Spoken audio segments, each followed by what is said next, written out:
Bonsoir à tous, j'espère que vous allez bien. Alors ce soir, pas de tirage, vous êtes punis. Non, je rigole. Excusez-moi, je ferme juste mon gilet. Je vais répondre, je vais en profiter que j'ai un petit peu de temps pour répondre aux questions que vous m'avez posées, parce que souvent on me pose des questions et je me suis dit, bon, là, je vais tout regrouper. Sur Morgane et sa chaîne. Alors, je commence par la première, enfin celle qui était dans communauté, parce qu'après, il y en a d'autres que j'ai eu aussi par mail. Alors, comment s'est développé mon don de médium? Alors, mon don de médium, écoute, d'autant que je me souvienne, j'avais ce don. Je voyais les morts, je leur parlais comme si c'était des vivants, et heureusement que ma grand-mère était là. À un moment donné, tu as une institutrice à l'école, ça a été très compliqué pour ma grand-mère, ma mère. Alors ma grand-mère a toujours développé ses dons, elle était médium, enfin elle est toujours médium, maintenant elle est très âgée, donc elle les utilise plus trop, quoi, et j'évite qu'elle les utilise. C'était une très grande spirit. Ma mère avait des dons, mais elle les a très vite mis de côté, on va appeler ça comme ça. Et donc, quand j'étais petite à l'école, je parlais aux morts quand j'en voyais, et ça a failli me valoir des problèmes. Parce que une petite fille qui parle à des gens que personne ne voit, ça fait un peu space. Donc, ouais, non, ça date de... aussi loin que je me souvienne, je sais pas moi, 5 ans, 6 ans. Mais probablement avant, d'après ma grand-mère, déjà bien avant, parce que quand j'étais toute petite, déjà, elle se doutait que je percevais des choses, d'accord? Donc, à un moment donné, alors il y avait des périodes, il était là, des périodes où je le zappais, je sais pas, je fermais mes antennes. Ma période, par exemple, où j'ai fait mes études supérieures, là, j'ai tout mis de côté. Et au lycée, j'étais la cartomancienne quasiment de tout le monde, y compris des surveillantes. Après, quand j'ai retravaillé dans le milieu médical hospitalier, j'avais souvent des intuitions par rapport à des problèmes.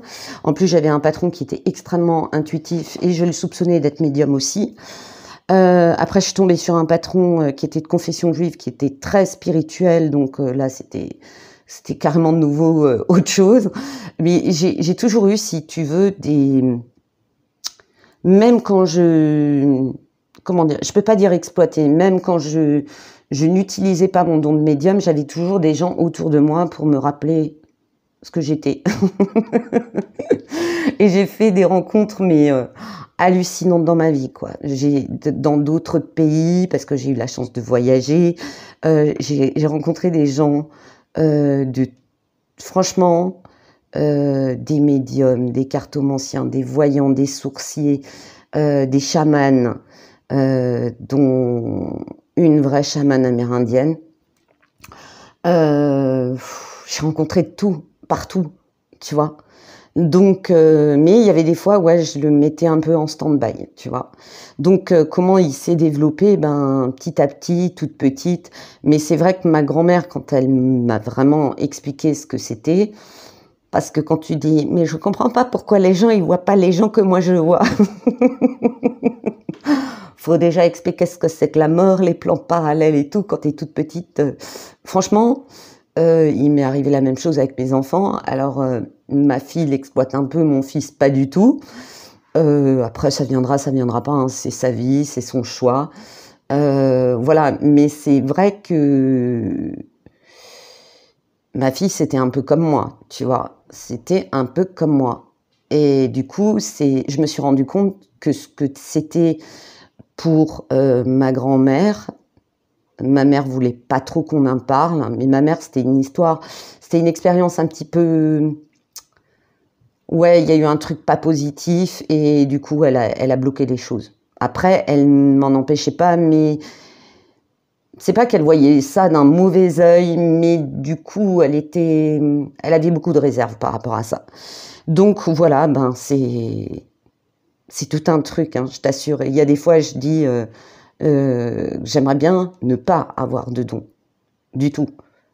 Savoir ce que c'est que de vivre dans la peau de quelqu'un qui ne voit rien, qui n'entend rien, qui ne ressent rien, qui est complètement as fuck cartésien. Voilà. Donc, ouais, toute petite et petit à petit, mais ma grand-mère m'a surtout appris à gérer tout ça. Et heureusement qu'elle était là. Heureusement, franchement, qu'elle était là pour m'apprendre, pour m'enseigner, pour me protéger surtout. Surtout me protéger. Parce que oui, ben, tous les esprits ne sont pas sympas, j'en ai fait l'expérience. Et elle me protégeait beaucoup. Justement parce qu'il y a des esprits qui peuvent être malsains vis-à-vis des enfants. Ensuite, comment te protèges-tu des énergies négatives? Alors j'ai plein de techniques. Mais alors, tout un tas. Des prières, des talismans, des sphères que je crée, notamment en Reiki, une méthode que tu peux avoir au travers des symboles Reiki pour créer une sphère de protection.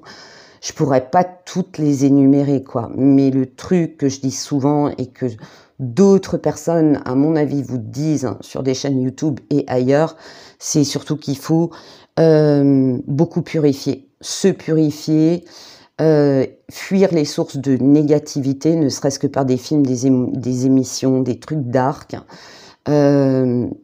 Éviter les gens négatifs et toxiques, mais ça, c'est pas toujours évident. Quand on a autour de toi, dans ta famille, c'est pas toujours évident. Mais il y a plein de méthodes de protection. Tout un tas. J'en avais partagé notamment, alors succinctement, dans la vidéo que j'avais fait pour ceux qui vont en urbex, qui sont assez efficaces, hein, on va dire, voire très efficaces. Mais je me protège tout le temps. Mais ça, si tu veux, c'est quelque chose que j'ai appris toute petite, que ma grand-mère m'a enseigné toute petite, parce qu'elle savait aussi que j'étais quelque part une éponge, que je ressentais les choses. Donc, ouais, c'est un truc, on t'apprend en premier à te protéger de tout ce qui est négatif. Quelle expérience médiumnique t'a le plus marqué? Alors, il y en a une, je peux pas la raconter. Mais alors, ça a été un truc, une dinguerie. Par rapport à un militaire qui était décédé il y a quelques années. J'ai vécu un truc, mais juste une dinguerie, mais je suis désolée, je peux pas en parler. Autrement, l'expérience médiumnique qui m'a le plus marqué. Oh, il y en a plein.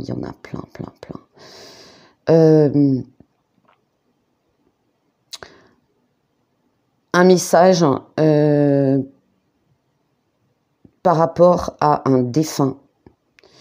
Une dame, oui, j'étais dans une formation et une dame avait malheureusement perdu son mari.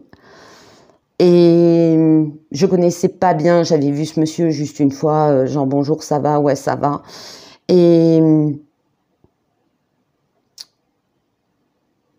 j'apprends le décès brutal de cette personne. Et donc ma formatrice m'apprend que ben, le mari de cette personne est décédé. Et je lui dis d'un coup, il faut que tu lui dises que le projet qu'elle avait prévu avec son mari, il faut qu'elle le continue. Et là, elle fait, comment tu sais ça? Je t'en ai parlé. Je dis, non, tu m'en as jamais parlé. J'ai dit, c'est un message là qui me donne comme ça. Il faut impérativement, en fait, ils avaient créé une entreprise, mais c'était vraiment dans de la création, si tu veux, artistique. Et j'avais carrément décrit des choses qu'ils avaient déjà créées pour plus tard les vendre et tout. Et ça a été, ouais, ça a été un truc parce que le défunt est venu à moi comme ça. Et pour lui, ça lui tenait tellement à cœur qu'il fallait pas que tout s'arrête parce qu'il n'était plus dans notre monde, si tu veux. Ça, c'était une des expériences, ouais, qui m'a vraiment, je m'y attendais pas, j'ai rien vu venir. Et il fallait que je transmette le message. Après, c'est pas toujours évident. C'est pas toujours évident quand tu as un défunt qui te charge de transmettre un message. C'est franchement pas facile parce que des fois tu te dis bon, comment la personne va le prendre. C'est space. Moi, je me suis retrouvée honnêtement dans des situations très space où j'avais un défunt ou des défunts qui me demandaient de transmettre un message, et où c'était vraiment, tu sais pas si c'est du lard ou du cochon, tu dis, putain, la personne en face de toi, elle va t'incendier, elle va t'allumer, elle va... Mais après, si tu veux, tu dis des choses que tu ne peux absolument pas du tout savoir. Mais vraiment pas du tout. Je crois que c'est celle-là. Mais après, il y avait la première, c'est l'expérience avec le militaire qui est décédé. Mais ça, non, je peux pas en parler.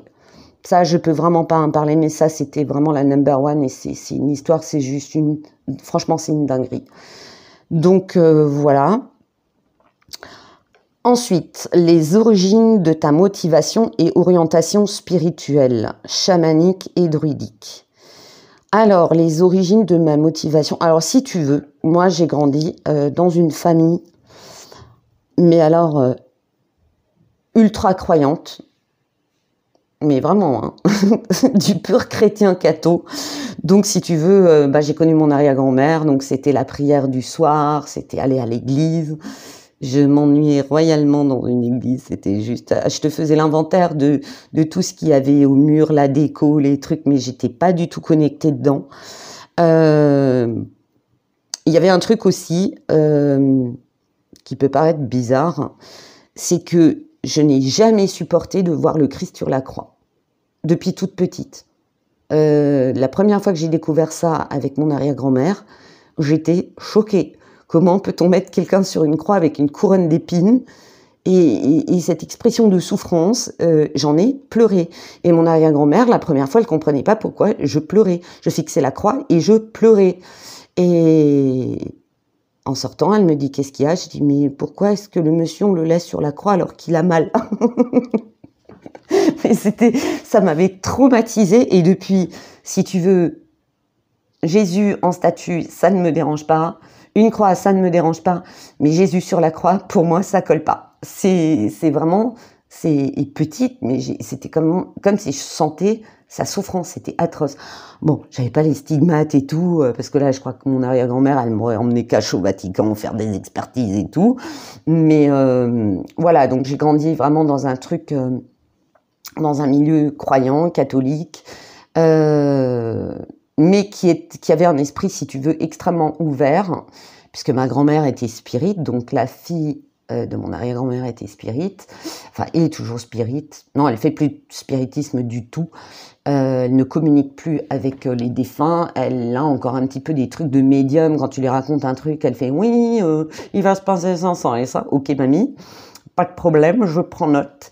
C'est une médium, mais alors qui déchire. Franchement, toute sa vie, elle m'a sorti des trucs, mais tant au niveau général que par rapport aux gens, mais c'est juste une dinguerie, et moi je suis petite à côté d'elle, quoi, mais toute petite, voilà. Donc, si tu veux, on avait l'esprit ouvert, et très tôt, j'avais, petite, je communiquais avec les esprits de la nature. J'avais beaucoup de communication, surtout avec les arbres. C'était juste une dinguerie, les arbres me parlaient, tu vois. Et je disais, mamie, l'arbre, il me parle. Elle dit, écoute bien son message. Et donc, je lui ai répété.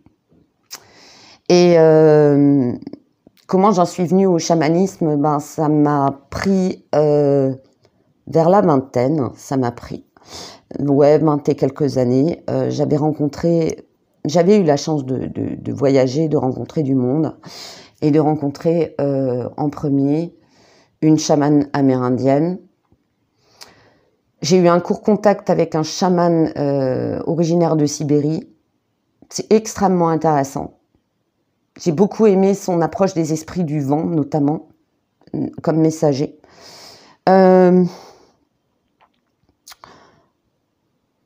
Druidique, tu me demandes au niveau du druidisme. Alors le druidisme, je connais, mais c'est moins dans ma pratique, si tu veux.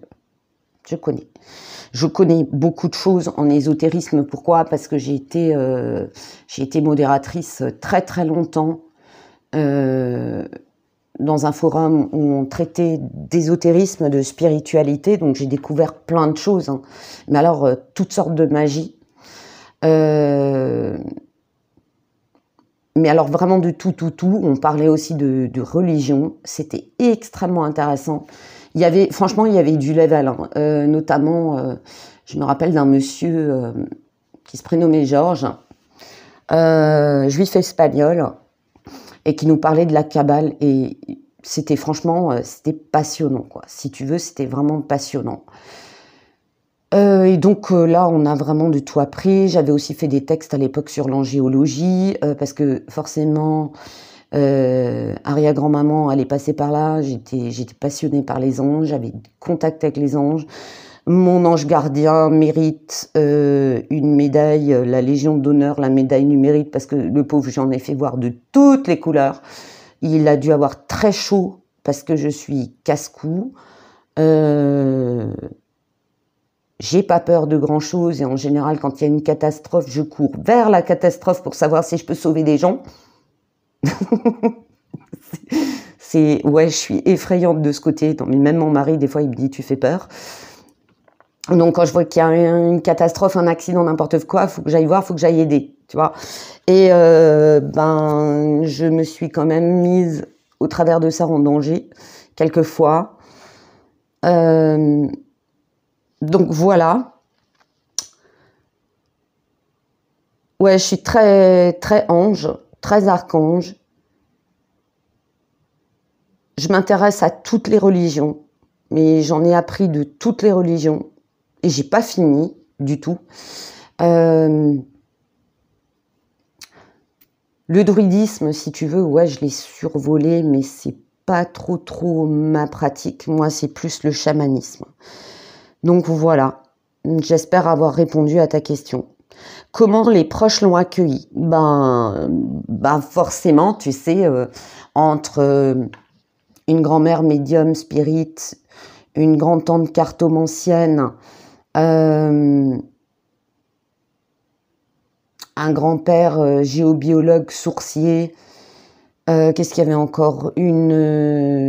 Une arrière-grand-tante qui était ce qu'on appelle une sorcière verte, si tu veux, chamane plutôt. Elle était très... moi, je me rappelle de son jardin, donc la sœur de mon arrière-grand-mère. Elle avait une toute petite maison, mais alors un jardin, mais c'était un conte de fées. Et elle communiquait avec les esprits. On allait souvent en forêt avec elle, elle nous apprenait... comment elle disait ça? Écoute l'eau, écoute l'air. Sans la terre, elle nous faisait marcher pieds nus. Et on devait ressentir la terre et j'avais vraiment un lien particulier. Et c'est elle, je pense, qui m'a transmis des choses. Tu vois, elle m'a vraiment transmis des choses. Donc, ma famille, du côté de ma mère, forcément bien.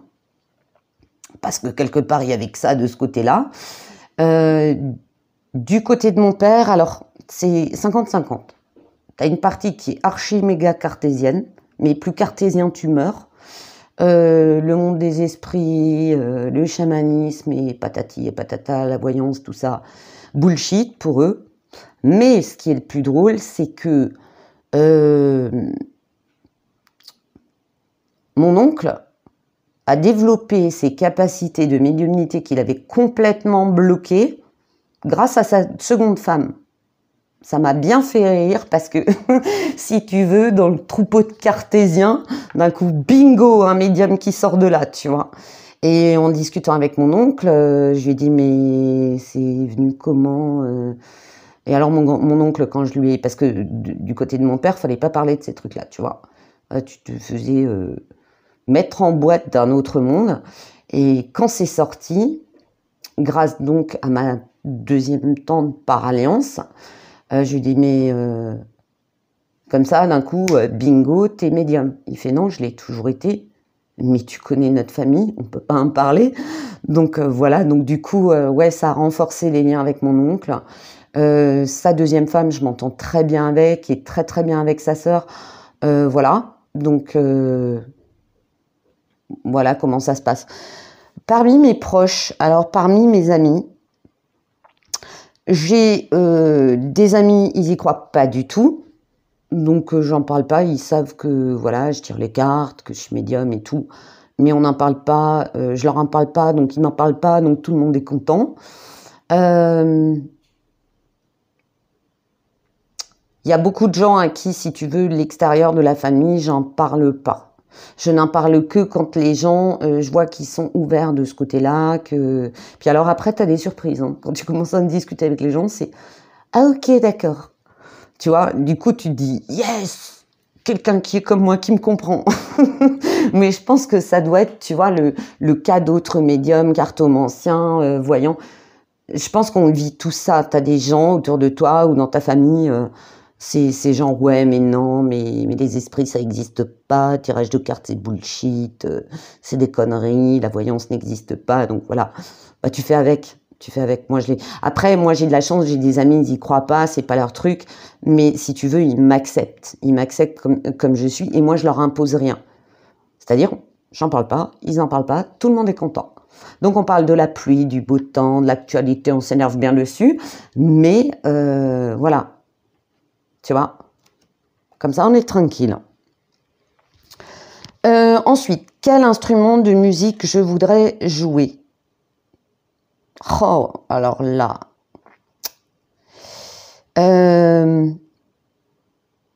J'aimerais me perfectionner en guimbarde. La guimbarde, j'ai découvert ça l'an dernier et j'ai littéralement flashé dessus. Je savais ce que c'était, mais j'ai vraiment fait une découverte. Mais je manque de temps. Autrement, dans les instruments classiques, j'aurais adoré jouer du piano comme mon grand-oncle qui pouvait te jouer n'importe quoi au piano, sans partition, sans rien. Ouais, le piano. Ouais, ça j'aurais bien aimé. Le violon me fascine pas mal aussi, mais très très difficile. Mon grand-père a joué du violon, il en a bavé, mais d'un autre monde, tu vois. Il en garde de très mauvais souvenirs, j'ai encore son violon. Mais ouais, très difficile. Mais il jouait bien. Il jouait bien du violon et c'était vraiment impressionnant. Voilà. Quel animal je voudrais être? Alors, je vais répondre quand même à la personne qui a dit, quand la première abonnée a posé la question, la deuxième a dit un mec. Non, j'aimerais pas être un mec, je suis bien en nana. Bon, comme tout le monde, je me suis déjà demandé ce que c'était que d'être un homme, quoi. Mais j'ai un caractère de mec. Comme disait mon voisin, paix à son âme, je suis un légionnaire dans un corps de blonde. Mais après, j'ai mon caractère qui est comme ça parce que quasiment toute ma vie, je n'ai travaillé qu'avec des hommes. Dans tous mes métiers, j'ai quasiment travaillé, je dirais, mon cursus professionnel, ça a été 80% d'hommes. Et honnêtement, je préfère. Parce que bah, j'ai un caractère de mec, donc je m'entends avec des mecs. Et puis, dans certaines professions, quand tu travailles avec les nanas, c'est quand même... ça peut être très cancan, hypocrite, cucul à praline, et moi, c'est pas mon truc. Moi, je préfère des gens bruts de décoffrage. Donc, voilà. Donc, quel animal je voudrais être? Un cheval, logique. Ou un aigle. Moi, j'aimerais bien savoir ce que c'est que de pouvoir voler, ouais. J'hésite entre les deux. Ou un aigle ou un cheval. Ouais, mais il y en a qu'un, Morgane, décide-toi. Un cheval. Comme ça, si j'avais un crétin d'humain sur mon dos, je pourrais lui péter un coup de cul et le dégager de mon dos. Donc voilà. Comment j'ai choisi le nom de ma chaîne? Si je l'ai choisi en fonction des légendes arthuriennes. Alors le nom de ma chaîne, qui est mon pseudo aussi, je l'ai choisi parce que quand j'étais dans la forêt de Brocéliande, j'ai eu un contact avec la fée Morgane. Je l'ai trouvée fascinante. Au début, j'étais un peu genre, ok, pas s'énerver. Surtout, ne t'énerve pas contre moi. Et je lui avais dit, j'avais un problème, elle m'avait aidée, et je lui ai dit, si ça se réalise et que j'ai une fille, elle aura dans ses prénoms Morgane. Et donc, si tu veux, quelque part, c'était un...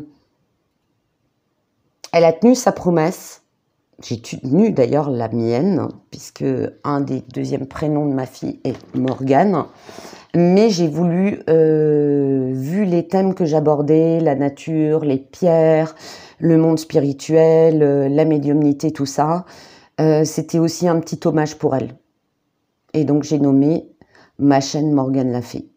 Voilà.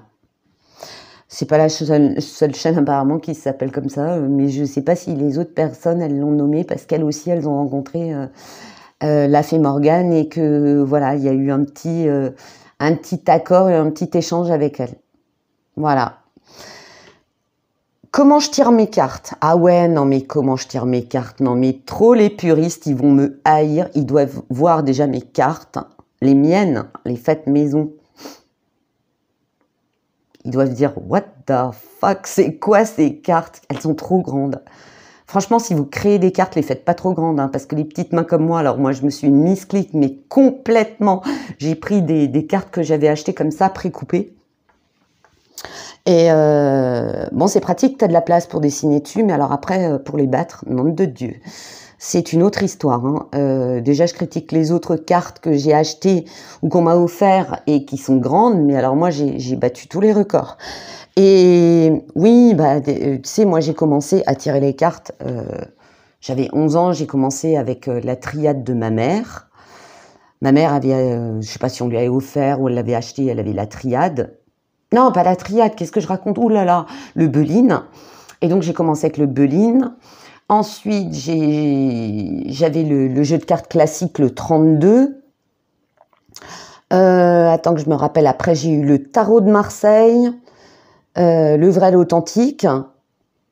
Enfin, à l'époque, t'avais pas grand... Non, mais c'est vrai, les gens qui ont mon âge, hein, on n'avait pas des 100 et des 1000 de jeux de cartes, hein, je vous assure.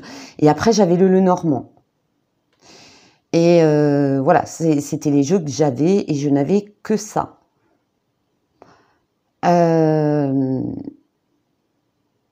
Et donc, si tu veux, j'ai appris à l'époque toutes les méthodes, les tirages en croix, les machins, les patins, les couffins, les tableaux de Madame Lenormand, le jeu de 32, avec... enfin, toutes les méthodes, quoi, toutes les méthodes que tu pouvais apprendre. Et en fait, quand j'ai créé mon jeu de cartes,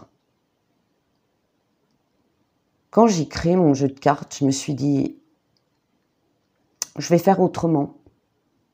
Et en fait, c'est tout simplement, tu brasses tes cartes. Alors moi, j'utilise la... Alors soit, des fois, je coupe, je fais une coupe et des fois, je laisse tomber les cartes. Je me concentre sur le sujet et les cartes tombent. Et je fais maximum 3 fois, tu vois. Donc, des fois, tu as plus de cartes de mon jeu que d'autres. Et en fait, je l'ai appliqué aux autres jeux de cartes, sauf quand j'utilise occasionnellement le tarot de Marseille. Là, je fais toujours le tirage en croix. Donc, c'est vrai que les gens se disent qu'est-ce que c'est que cette méthode de tirage? Et pourtant, moi, je me sens à l'aise avec. Moi, je dis toujours, si tu as envie de les tirer en croix, tu les tires en croix. Si tu as envie de les tirer comme ça, tu les fais comme ça. Si tu veux le faire autre... L'essentiel, c'est que tu te sentes à l'aise et que ça te parle, tu vois. Donc, si tu veux, mes cartes tombent. Donc, je les mets en haut, à gauche vers la droite, première ligne. Et ensuite, je continue. Si tu veux, les cartes se suivent. Après, donc, je suis l'interprétation de mes cartes. Mais quand quelque chose m'interpelle, pardon, je vais prendre, par exemple, la deuxième carte. Je vais te parler, par exemple, je sais pas moi, du changement. Mais il y a une autre carte qui intervient en dessous et qui me parle et si tu veux, c'est cette combinaison-là qui me donne un message. Je sais pas si j'étais super claire. J'espère que tu as compris. Mais en fait, c'est même pas, tu vois, si j'éditais mon jeu de cartes, ça serait même pas une méthode que je pourrais donner parce qu'en fait, tu fais comme tu as envie. Et moi, jamais je critiquerais la méthode, la manière, parce que ça existe, hein, des gens qui... Moi, je l'ai déjà entendu sur des chaînes que je fréquente ou que je côtoie, où les gens ils disent « Ouais, mais vous avez vu votre manière de tirer les cartes, c'est pas du tout comme ça qu'on fait. » Mais fuck off, quoi. Franchement, faites comme vous le sentez. Moi, jamais je critiquerai la méthode qu'utilise une personne. Parce que j'estime que si elle est à l'aise avec, Ou tu sais, des gens qui prennent un jeu de cartes, ils recouvrent avec un autre, alors il y en a un, mais non, mais c'est pas comme ça qu'on fait. Mais on s'en fout. Du moment que la personne est à l'aise avec ses cartes, foutez-lui la paix, quoi. Franchement, si on va pas imposer aux gens une méthode impérativement, et la personne, elle va être tellement pas bien que son tirage, il sera, comment dire, il sera bâclé, tu vois. Donc oui, tu m'aurais dit ça il y a 35 ans que j'allais tirer les cartes comme ça, j'aurais dit non, mais non, non, non, non, non, non, non, non. Moi, je fais les tirages comme ça, comme c'est écrit dans le livre, et pas autrement. Et du coup, ouais, ben maintenant je fais totalement différemment. Mais de toute façon, tu sais, dans tes méthodes de tirage de cartes, c'est comme les cartes que tu utilises. Je pense que les pros pourront confirmer ce que je dis. Il y a des périodes, tu utilises plus tel jeu, d'autres plus un autre jeu. Voilà. J'utilise par exemple rarement la triade en vidéo, que je l'utilise plus souvent quand un proche me pose une question, genre au téléphone, ouais, j'ai fait un truc pour l'emploi, est-ce que tu crois que je vais être pris? Et donc, hop, la triade, tac, tac, tac, et voilà, tu vois. Et je précise aussi que non, je ne fais pas de tirage pro. Je suis pas pro, je ne fais pas de tirage aux gens, je les fais juste occasionnellement. Un ami qui me dit ouais, comment tu sens ce truc, tu pourrais juste. Alors la phrase typique c'est tu pourrais juste pas prendre un petit coup de carte là et me dire. Alors je dis allez hop, voilà. Ou des fois j'ai le message comme ça me sort tout seul. Dont un super copain d'enfance, tu vois, qui me dit ouais j'ai postulé. Et moi, je lui ai dit, la première fois au téléphone, moi, je le sens bien, ce truc. Et puis, il me rappelle, il me dit, ben, j'ai pas eu de bol, ils m'ont pas pris. Et je sais pas pourquoi je lui dis comme ça, ben, ils vont te reprendre. Parce que ça ira pas avec le gars qu'ils ont pris. Et en fait, ça s'est passé comme ça, quoi. Le gars qu'ils ont pris, ça n'allait pas. Puis il arrêtait pas de chouiner, de ouais, je suis pas content, les horaires, ça va pas. Et puis finalement, il est parti, cash. Et puis du coup, ils ont rappelé mon pote et c'est lui qui a eu le poste. Donc voilà. Des fois, je prends les cartes, des fois, je les prends pas. Voilà, voilà. Mais ne me demandez pas de tirage parce que je n'en fais pas. Et c'est vraiment très rare que je fasse même pour mon mari, pour mes enfants. J'en fais jamais pour moi. Ou alors, si j'en fais un par an pour moi, c'est énorme, tu vois. Mes nièces de temps en temps me demandent un tirage ou une guidance, voilà. Mais c'est pas, tu vois, c'est pas un truc du matin au soir, les cartes, les cartes, les cartes, mais pas du tout, quoi, pas du tout. Donc voilà, et si j'avais pas ma chaîne YouTube, j'aurais pas autant de jeux de cartes qu'on m'a offert, ou un où j'ai craqué pour l'avoir, j'ai eu un coup de cœur. Hein. Merci Wendy, c'est la sagesse des anges. J'ai flashé quand tu l'as présenté, donc celui-là je l'ai acheté. Les autres, ben les trois quarts on me les a offerts. Donc voilà. Ensuite, est-ce que je fais des pauses? Alors, oui. Alors, j'en ai pas fait beaucoup l'an dernier. J'ai fait 8 jours de pause ou alors 0 réseau. De toute façon, j'avais pas de connexion, j'avais rien. C'était le trou du monde et c'était très bien comme ça. Franchement, il aurait pu y avoir la fin du monde. Il aurait pu y avoir Jésus qui revient ou je sais pas, les extraterrestres. Franchement, j'étais pas au courant. Vous n'imaginez même pas où j'étais. C'était, mais vraiment, tu croisais un humain, c'était la fête du slip, quoi. Tu vois. Donc, et c'était, franchement, ça m'a fait du bien. Et par contre, je me suis connectée à la nature, mais j'ai pas emmené mes cartes, j'ai rien emmené, quoi. Par contre, j'ai fait, oui, beaucoup de petits rituels chamaniques, des méditations, des choses comme ça. Et ça m'a fait beaucoup de bien. Des fois, je pars pour me dire, ouais, ce soir, je vais faire un tirage de cartes et tout. Et puis ma journée se passe, je suis tellement claquée que, mais no way. Tu vois, je rentre, je mange, je prends ma douche. Et puis là, mon corps glisse vers le canapé et tu me sors plus du canapé. En plus, des fois, je réponds à des messages, des SMS, des trucs. Mais il n'y a pas moyen que je te fasse le tirage. Donc, c'est reporté. C'est comme mes thèmes.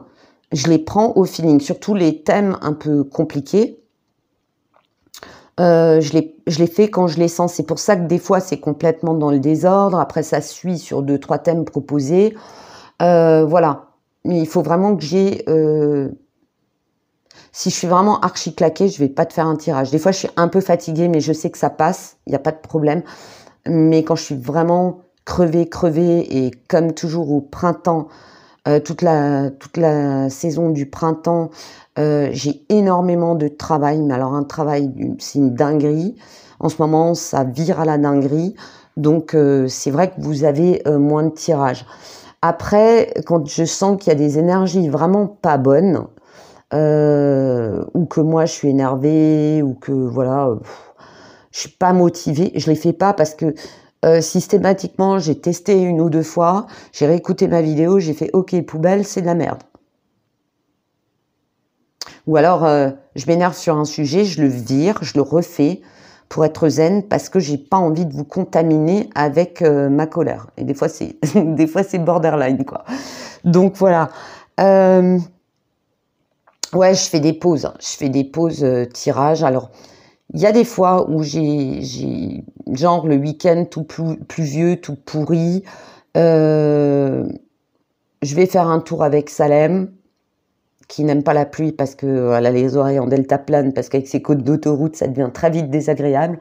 Et quand je suis tranquille, ouais, je peux faire 2-3 vidéos.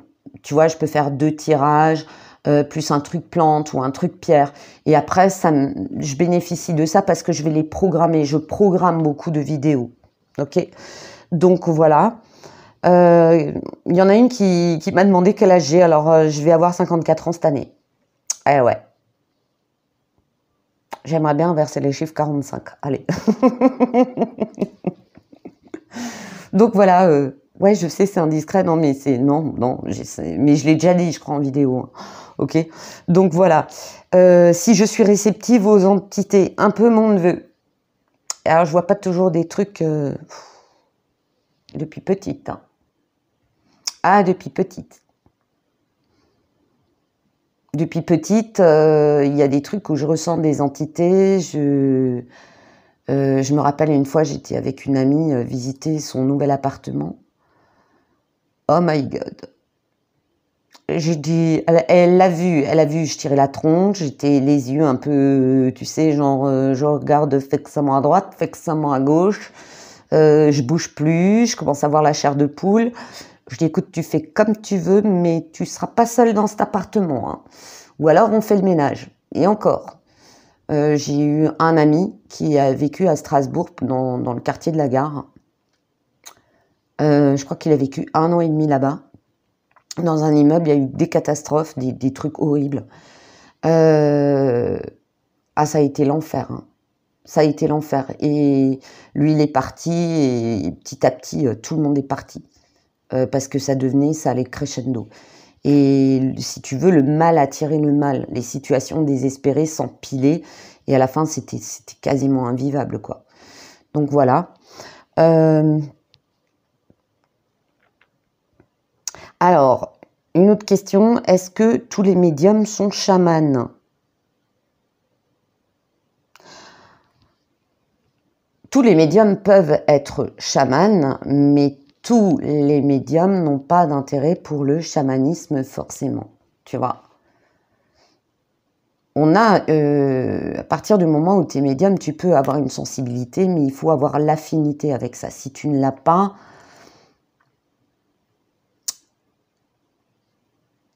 c'est pas la peine.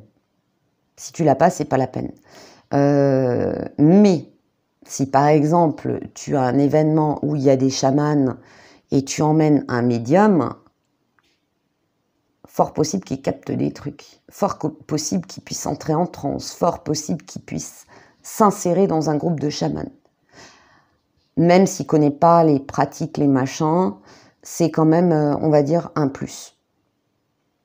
Tu as beaucoup de gens qui s'intéressent au chamanisme qui n'ont pas de sensibilité aux autres plans, aux autres mondes. Donc si tu veux, pour moi, alors après, bon, je ne veux pas être méchante, mais c'est un petit peu de la figuration. Après, certaines pratiques peuvent t'ouvrir des capacités que toi tu ignorais ou que tu as négligées, que tu t'es jamais dit ouais ça peut être ça, tu vois. Donc voilà. Comment je suis arrivée au magnétisme, au Reiki, à la géobiologie. Alors le magnétisme, j'en ai toujours plus ou moins eu. C'est ma grand-mère qui a détecté mes capacités. Et donc après, j'ai fait encore des petites formations comme ça qu'on m'a proposées qui étaient sympas. Le Reiki, c'est grâce à une amie qui, si elle suit la vidéo, se reconnaîtra. Moi, je savais pas ce que c'était à l'époque. Elle, c'est vraiment une touche à tout. Elle, c'est Indiana Jones de tout ce qui est ésotérique, de tout ce qui est médecine parallèle. C'est un truc de dingue. C'est Dora l'exploratrice, quoi. Elle teste tout, elle découvre tout, elle te met au courant de tout. C'est juste une dinguerie. Je te fais un bisou au passage.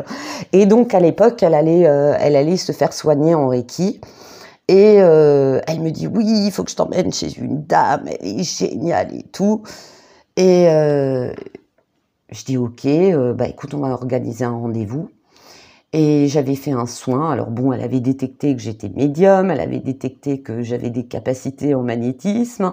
Elle m'a quand même fait le soin et elle me dit, écoute, est-ce que ça t'intéresse de faire une formation? Donc j'ai pris un peu de temps, j'ai réfléchi, j'ai observé, machin et tout. Et donc j'ai fait, je suis allée jusqu'à la maîtrise Reiki, d'accord, et voilà comment ça s'est passé. La géobiologie, alors la géobiologie, j'utilisais le pendule, j'avais des affinités avec, et ma grand-mère me parlait beaucoup, elle disait ouais, alors ma grand-mère, elle m'a aussi poussée vers tout, si tu veux.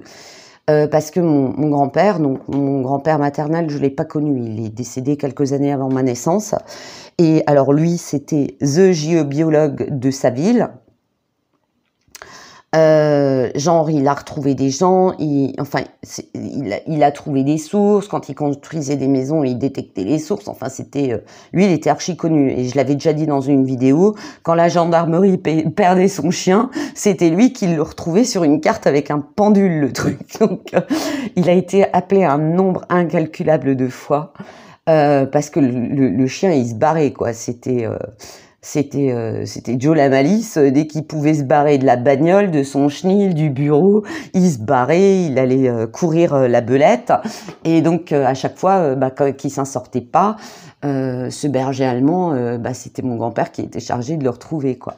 Et là aussi, c'est une histoire de dingue. J'avais prévu, j'ai dit à mon mari, ouais, à l'occasion, mon mari aussi, hein, encore plus balèze que moi en matière de géobiologie. Lui, c'est surtout les sources, les croisements de sources, mais lui, limite, il a besoin de rien, il n'a pas besoin de pendules, de baguettes, d'antennes lobées. Lui, juste, il se fout à un endroit, il tend les mains comme ça, et il te fait, là, il y a de l'eau, là, il y a ci, là, il y a ça. Mais c'est de la folie furieuse, quoi. Et donc, à l'époque, on m'avait parlé de l'eau diamant, de la fameuse eau diamant, et il y avait un réseau, si tu veux, de distribution d'eau diamant. Et donc, moi, je trouve un contact qui se trouve à 45 minutes de chez moi, et on a un échange par mail avec ce monsieur, et je dis, ouais, mais ce qui m'embête, c'est qu'avant une semaine, je peux pas venir récupérer ce truc dans votre ville. Par contre, j'avais une copine qui travaillait là-bas et qui m'a dit, écoute, il n'y a pas de problème. Moi, je vais te la récupérer. Donc, ils se sont mis en contact. Elle a récupéré le flacon d'eau diamant. Et du coup, on a échangé par mail. Et là, il me dit, je suis formateur en radiesthésie. Et donc, j'ai dit, oh, super, machin. Et donc, j'ai fait ma formation avec lui. Auparavant, j'avais des échanges avec un monsieur qui habitait dans les Landes et qui était très, très balèze. Lui, pareil, radiesthésiste, géobiologue, très, très, très connu et très, très balèze dans le sud-ouest. Alors, je dirais pas où parce que, voilà, j'ai pas pu lui demander si je pouvais le mentionner. Et lui m'avait, si tu veux, peaufiné les bases que j'avais. Et ensuite, l'avantage, c'est que c'est sur le terrain, au travers des stages que j'ai fait, avec le deuxième, que vraiment j'ai peaufiné mon travail. Il y a des gens qui proposent des formations à distance, c'est pas mal, mais quand tu pousses très très loin l'usage du pendule, de tous les outils de géobiologie, il faut quand même trouver le moyen de se rencontrer et il faut quand même trouver le moyen d'aller sur le terrain, à l'extérieur. Après, ce n'est que mon avis, mais moi je trouve que c'est quand même un plus. Parce que tous les stages qu'on a fait à l'extérieur, alors ils nous emmenaient dans des sites, des hauts lieux telluriques, ils nous emmenaient dans des sites à problème, ils nous emmenaient dans des maisons, on a fait plein de trucs, quoi. Et c'est vrai que c'est quand même beaucoup mieux. Parce qu'on va rectifier ta position, on va dire ouais mais là c'est comme ça, tu vois. Et c'est vraiment de la pratique sur place. Donc moi je préfère cette méthode-là. Ensuite, ce que je pense de la magie noire. Alors, la magie n'a pas de couleur, mais en fait, c'est l'intention que tu as.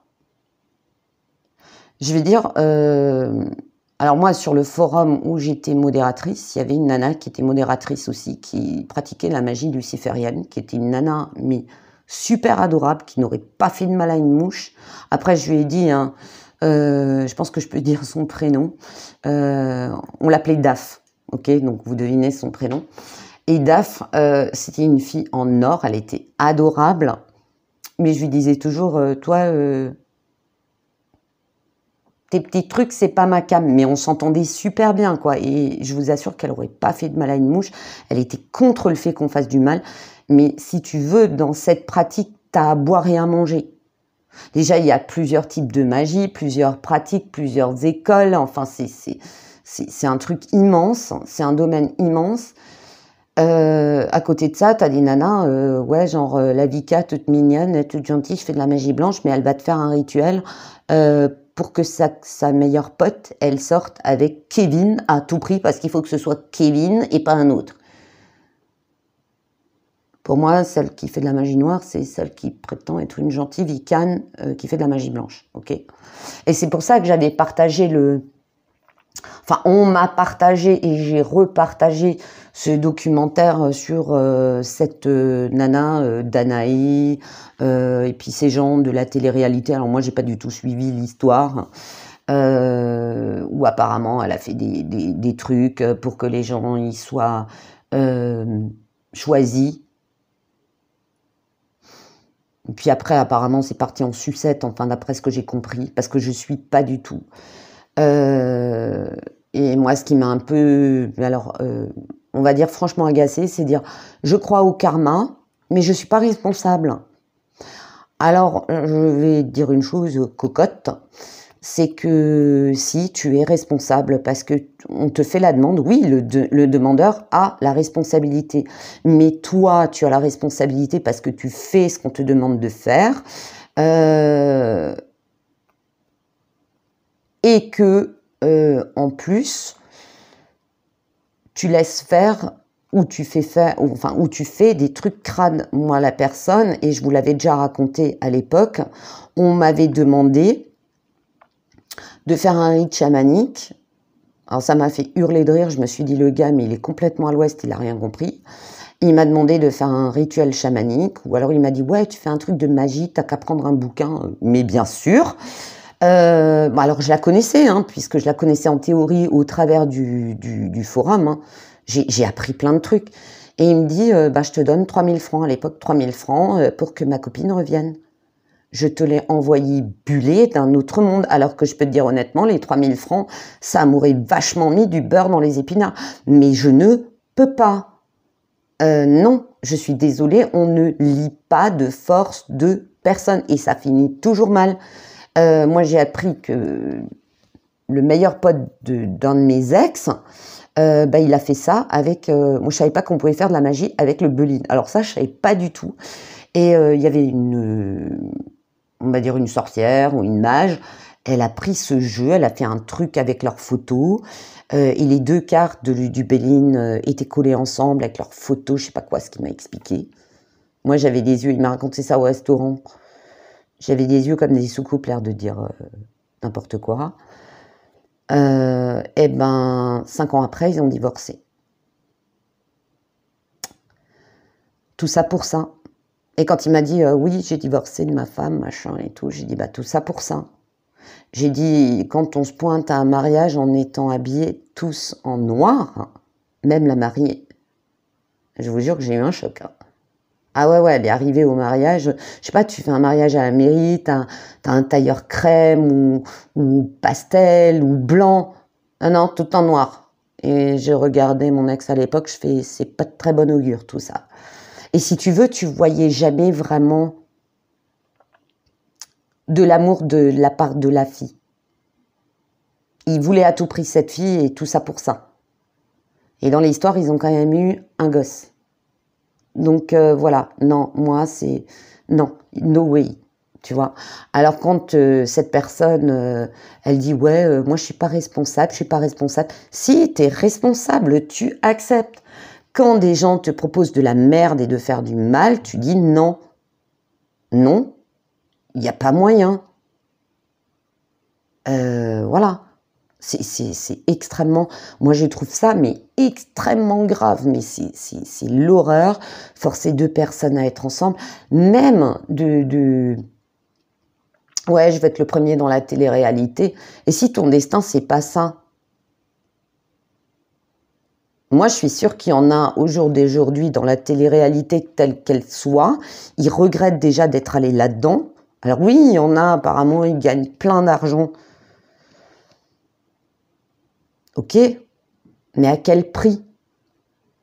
Au prix de jouer un rôle dans cette télé-réalité, de t'en prendre plein la gueule parce qu'il y a ceux qui sont pour, ceux qui sont contre la personne.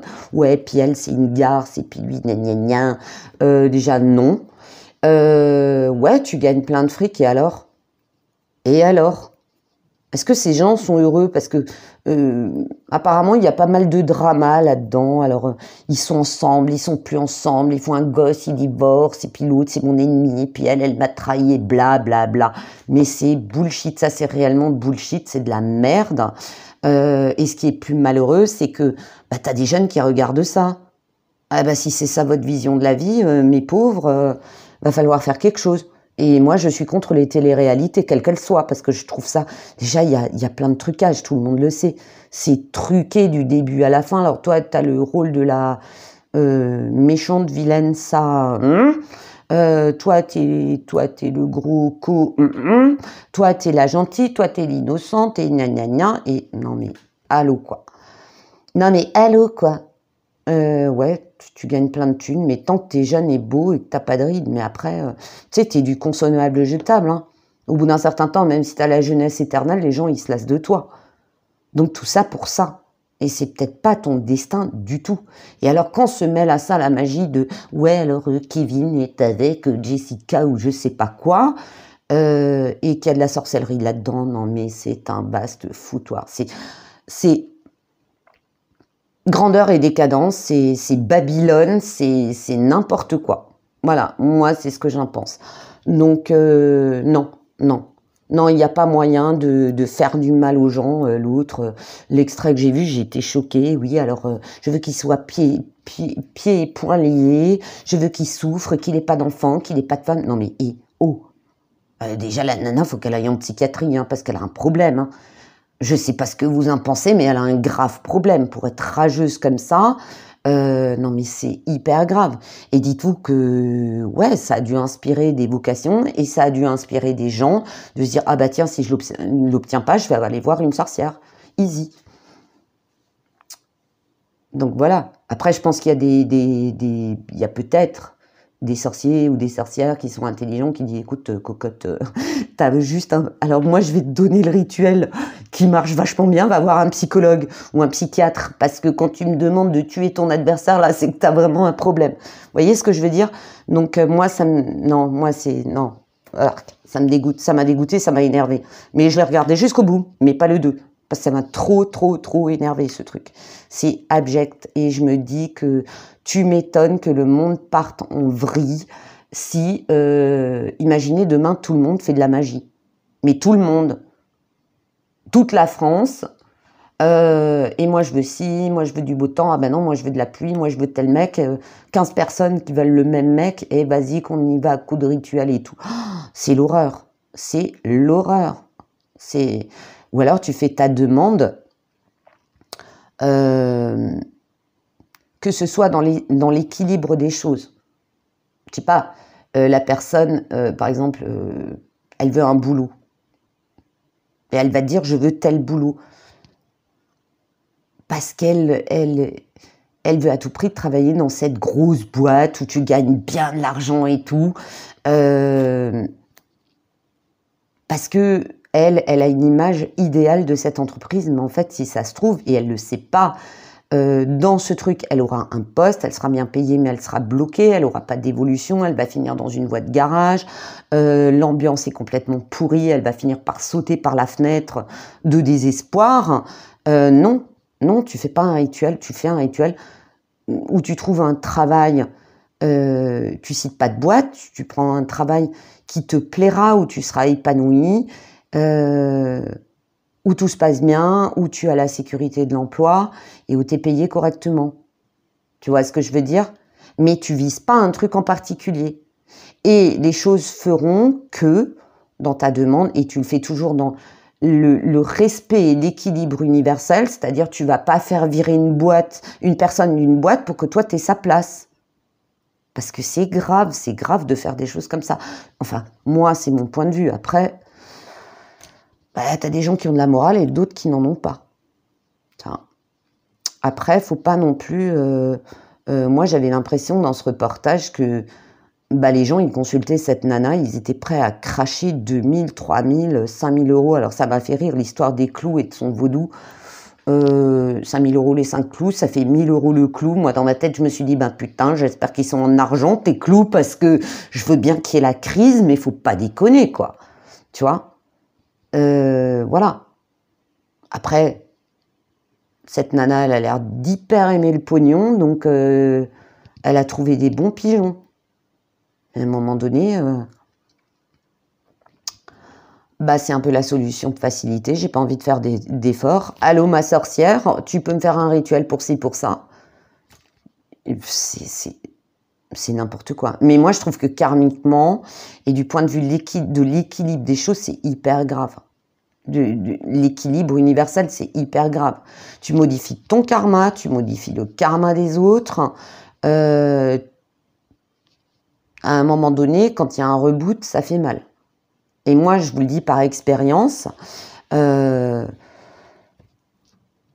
connais un gars, j'en avais déjà parlé, qui faisait des travaux occultes pour des politiciens à Strasbourg, il y a pas mal d'années. Alors, il m'a dit, oui, si tu veux, tu peux... non, déjà, je fais pas ça. Et non. Ouais, tu veux pas être leur médium, non. Je travaillais dans la médecine, franchement, j'avais pas le temps. Mais même pas que ça m'aurait branché, tu vois, d'être la voyante de tel député ou de telle maire ou de... Non, no way. De toute façon, je voudrais pas être voyante pro ou cartomancienne pro parce que déjà, j'aurais pas envie d'être toute la journée à tirer des cartes. Moi, il faut que je bouge, il faut que je sorte, il faut que je sois dehors. Voilà. Moi, c'est pas... Après, il y a des gens, c'est leur truc, mais moi, c'est vraiment pas du tout mon truc. C'est pas un reproche envers les gens, au contraire, hein, s'ils sont épanouis et heureux là-dedans, oui, mais moi, non. Et ce gars a fait des trucs occultes, mais il a très mal fini. Alors, il était bien pendant 30 ans, et là, j'ai appris assez récemment... il a pris mais échec sur échec, il a eu des merdes au boulot, des problèmes graves de santé, des problèmes avec sa femme, des problèmes... Mais parce que c'est allé trop loin. Et je le sais parce qu'il m'a dit des trucs, mais je me suis dit, oh là là là là. Non, non, c'est pas possible. Ensuite,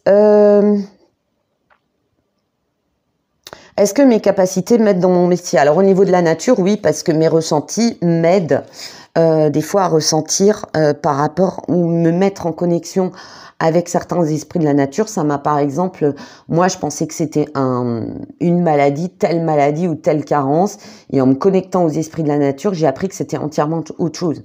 Et ça m'a aidé à sauver des plantes. Ou quand je doutais sur le fait de planter tel truc à tel endroit, je me connectais aux esprits de la nature, ou je me connecte encore maintenant aux esprits de la nature. Ils m'ont beaucoup renseigné. Ils m'ont dit non, mets-les plutôt là. Et ça a super bien fonctionné. Des fois, je faisais des tests. Bon, ils l'ont pas mal pris, mais je faisais des tests. J'en mettais une là où je voulais la mettre et l'autre là où on me l'avait conseillé. Notamment les petits esprits de la terre, les gnomes, les fées aussi. Et ça a vachement bien poussé.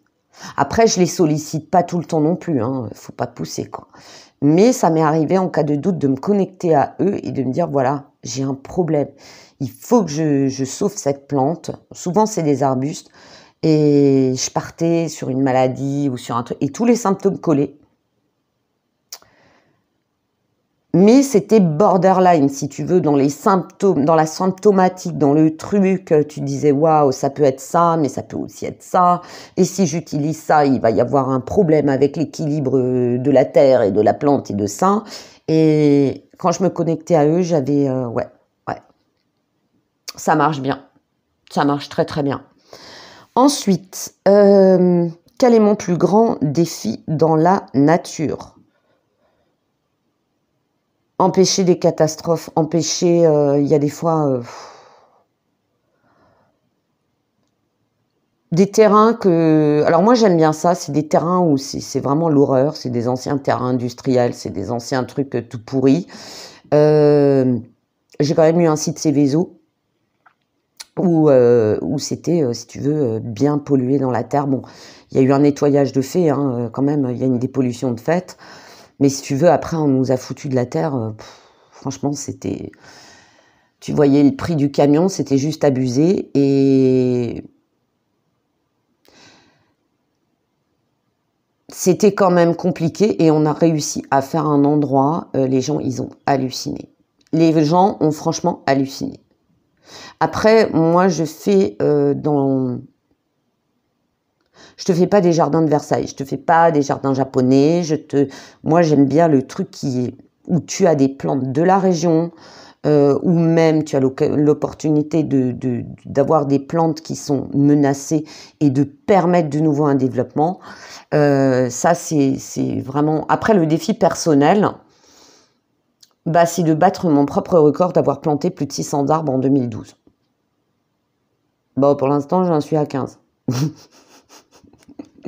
Je suis à 15 au mois de mai, donc il faudrait peut-être un petit peu que je me magne. Et le problème qu'on a, c'est que c'est de les faire survivre quand tu as des grosses périodes de chaleur, des grosses périodes de canicule. Je peux te dire que là, tu cavales pour les arroser. Vive le VTT, le sac à dos et les bidons de flotte, tu vois. Oui, je sais, des fois, je dois avoir l'air un petit peu folle dingue, mais je suis pas la seule à faire comme ça. Que penses-tu de l'ambiance de YouTube? Alors, l'ambiance de YouTube, je vais être honnête, il y a des moments, j'en ai franchement marre des prises de tête. J'en ai franchement marre de la sans point sûr. Pour tout et n'importe quoi, tu dois faire gaffe. J'en ai marre qui, de plus en plus... c'est de plus en plus restreint, tu as l'impression d'être de plus en plus, tu sais, dans un parc et on resserre le parc de plus en plus. Voilà, de devoir faire attention à ce que tu dis. J'en ai des fois un petit peu marre, alors pas sur ma chaîne, j'ai pas à me plaindre sur ma chaîne, j'ai une super communauté et franchement je vous kiffe, je parle souvent de vous à mes enfants, à mon mari, à mes amis proches. Je dis, oh, moi j'ai des abonnés, alors j'ai 7 abonnés, elle m'a raconté ça. Alors je rentre pas dans les détails de votre vie privée, jamais. Ce que vous me dites sur votre vie privée en mail, ça sort jamais, mais les petites anecdotes que vous me dites en commentaire, je les partage volontiers parce que vous m'apprenez, vous m'apportez beaucoup, vous n'avez pas idée. Mais ce qui est pénible, c'est pas que le monde de la médiumnité, de la voyance, c'est en général. Genre, une fois, j'ai vu des chaînes, alors je suis évidemment des chaînes environnement, jardinage, machin, tiens, qu'est-ce qu'ils se racontent, qu'est-ce qu'ils font de beau, qu'est-ce qu'ils proposent, et c'est sympa, hein, parce que j'apprends des choses. Mais quand tu vois des prises de tête pour des méthodes, entre 2 ou 3 ou 4 chaînes, ouais, alors lui, il a fait comme ça, et puis ça marche pas du tout parce que tu as un arrêt d'azote dans le sol et tout, tu dis waouh. Eh ben, c'est pas mieux que chez nous dans la voyance, la cartomancie et la médiumnité, où ça se prend la tête. C'est ce qui me gave des fois, c'est les gens qui viennent, qui se défoulent chez nous, qui se défoulent. J'en ai marre aussi des gens qui comparent tout le temps d'une chaîne à une autre. Moi, j'aime pas, et je pense que les autres, moi, je pense que d'autres personnes n'aiment pas quand on dit oui, alors Morgane l'a fait, elle a dit que. Je pense que les gens n'aiment pas, moi j'aime pas, parce que on a vraiment l'impression qu'on est à l'école, qu'on est en train de faire une dictée, et ça sera celui qui a la meilleure note. Je suis pas du tout, j'ai pas du tout envie d'être la meilleure voyante ou cartomancienne de YouTube, ni de France, de Navarre ou de la planète ou de l'univers. Je m'en fous. Je suis comme je suis. Je me vautre, je me vautre. Je vous apporte quelque chose, une info, bah c'est bien. Mais je vous assure que j'ai pas de prise de tête avec ça. Du tout, du tout, du tout. Donc voilà, j'aimerais que ça se... Mais après, c'est un petit peu à l'image de la société, hein, du monde IRL. Hein, il y a des matins, tu prends ta voiture, tu regardes autour de toi, alors t'en as un qui klaxonne, l'autre qui hurle, l'autre qui esta, l'autre qui traverse, il est à la limite de se jeter sous ta bagnole parce qu'il est complètement pas réveillé. Donc voilà, ou des gens agressifs pour un oui ou pour un non. Mais c'est vrai que il y a des fois c'est lourd. Des fois j'ai mal pour les gens quand je lis les commentaires, pas que sur les chaînes de médiums, hein, sur les chaînes d'alerteurs, n'importe, hein, n'importe. Il y a une fois une nana qui partage des recettes de cuisine. Les gens lui ont pris la tête sur sa manière de faire le bœuf bourguignon. J'ai halluciné. Donc elle a refait un sondage. Et moi je lui ai dit, bah écoute, moi j'applique les deux manières. Ça dépend de mon humeur. Mais il y a des gens qui lui ont pris la tête pour... Tu te dis, mais où va le monde? On te prend la tête sur un mode de cuisson du bœuf bourguignon. Non mais allô quoi. Faut arrêter. Oh, bah c'est un peu comme les gens qui te prennent, oui, mais alors pourquoi tu ne fais pas le terrage comme ça? Parce que normalement on fait comme ça. Mais qu'est-ce que ça peut te faire? Ou alors ouvre ta chaîne de voyance, toi qui sais tout, toi qui sais quelles sont les meilleures cartes, quelles sont les meilleures formes de tirage, ouvre ta chaîne et arrête de nous casser les pieds. Je pense que y a des youtubeurs qui font dans la cartomancie la voyance qui vont dire « Merci Morgane de l'avoir dit ». Non mais c'est vrai, franchement, arrêtez de prendre la tête aux gens. Si vous savez tout mieux que nous, ouvrez votre chaîne, c'est tout. Et arrêtez de nous casser les pieds, arrêtez de nous troller. Voilà. Et alors, je vous souhaite bien du courage hein, quand tu ouvres ta chaîne YouTube. Bonjour les prises de tête. Hein. Entre les vidéos qui ne chargent pas, le truc, le droit d'auteur, et puis le machin, t'as un bug dans ton ordi, et puis t'as le son qui n'est pas passé, puis oh là là, vous n'imaginez pas. Hein. Ah non, mais on devrait faire une émission « Vie ma vie de youtubeur », mais avec tous les domaines. Je crois qu'il y en a qui tomberaient des nues, et je crois surtout il y en a beaucoup qui respecteraient beaucoup plus les youtubeurs s'ils savaient. Et encore, je suis pas une grosse chaîne, je suis pas une chaîne pro, d'accord? Je me mets à la place d'un gars ou d'une nana qui vit sa vie au travers de YouTube. Mais c'est juste insane. Et non, on ne gagne pas facilement un SMIC sur YouTube, du tout. Ou alors tu cravaches comme un cheval de derby, tu vois. Mais il y en a, il faudrait qu'on leur dise, voilà, que tu sois pro, que tu vives que de ça, ça te prend un temps fou. Et quand, comme moi et plein d'autres, tu as un boulot à côté dans la voyance ou pas, ou tu as carrément un autre métier, et qu'en plus tu as une chaîne YouTube, les gens n'ont pas la moindre idée de ce que c'est du tout. Je vous assure. Même moi, quand j'ai ouvert ma chaîne YouTube, je ne me rendais pas compte de ce que c'était. Voilà. Euh, ah bah tiens, voudrais-tu avoir une chaîne célèbre? Du tout. Non, non, non, je veux pas être un Squeezie ou... Non, non, non, du tout. Moi, ma petite chaîne, elle me va très très bien. Après, je râle quand je perds des abonnés. Pourquoi? Parce qu'après, j'ai des mails en disant, ouais, Morgane, qu'est-ce que j'ai fait? Pourquoi tu m'as viré? Alors que je vire pas les gens.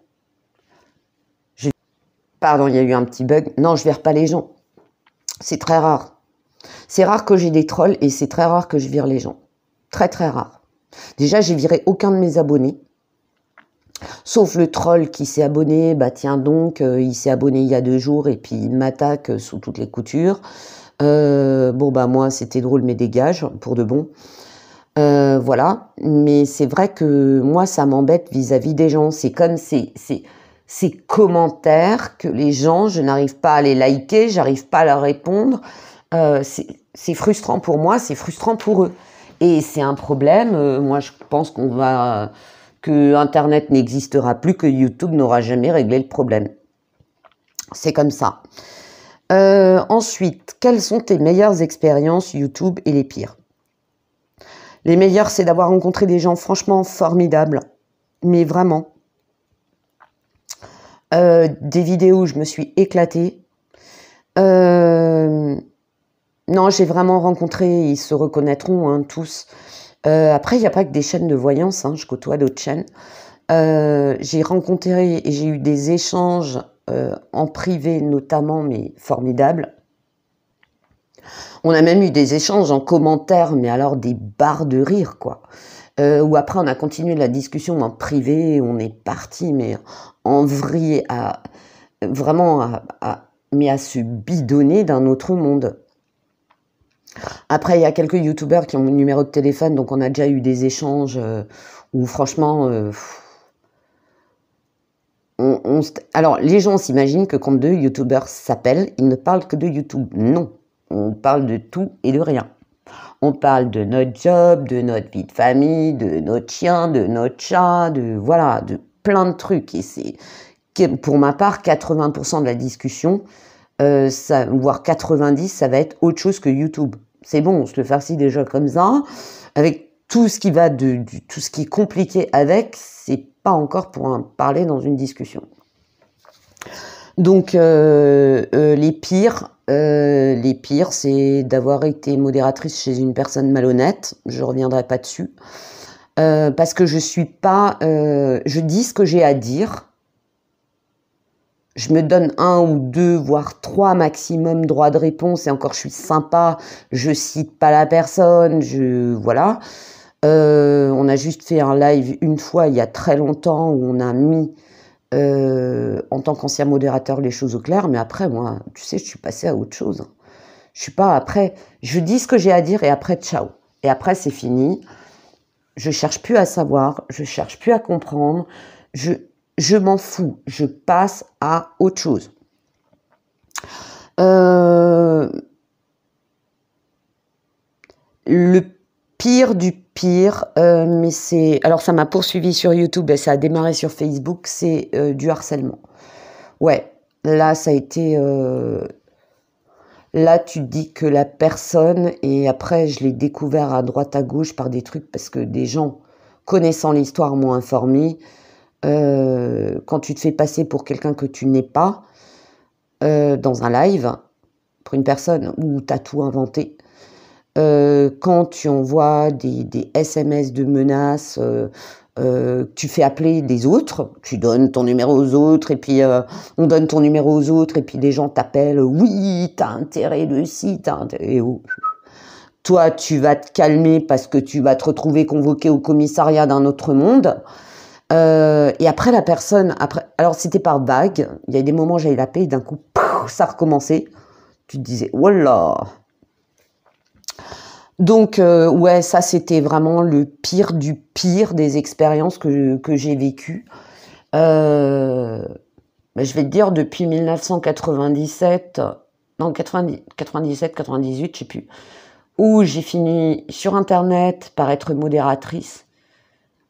Je crois que je pourrais écrire une trilogie sur ce que j'ai vécu tant en bien qu'en mal. Et je peux te dire, des gens givrés comme des sapins de Noël, nom de Dieu, qu'est-ce qu'il y en a? Il y a de quoi remplir toute une forêt sur tout le continent nord-américain et recouvrir tout le Canada, d'est en ouest, tu vois.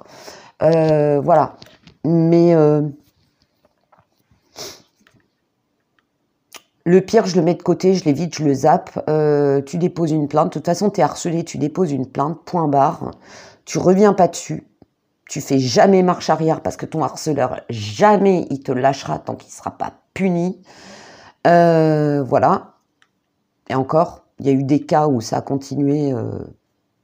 Mais bon, là, c'est quand même l'extrême de l'extrême. Là, c'est plus la prison, là, c'est l'asile de fous. De toute façon, tout harceleur a un pet au casque. Je suis désolée, il a un problème. Donc voilà. Voilou, oh purée, 1h15. Voilà. On va peut-être s'arrêter là, hein, parce que je crois qu'il y en a en cours de route, ils ont dû s'endormir sur ma vidéo. J'espère que j'ai répondu correctement à vos questions et que ça permet un petit peu de connaître Morgane un petit peu mieux, quoique avec tous mes blabla balades et tous mes blabla entre deux cartes, ouais, vous devez bien me connaître déjà. Voilou, je vous fais de gros bisous, je vous dis à très bientôt.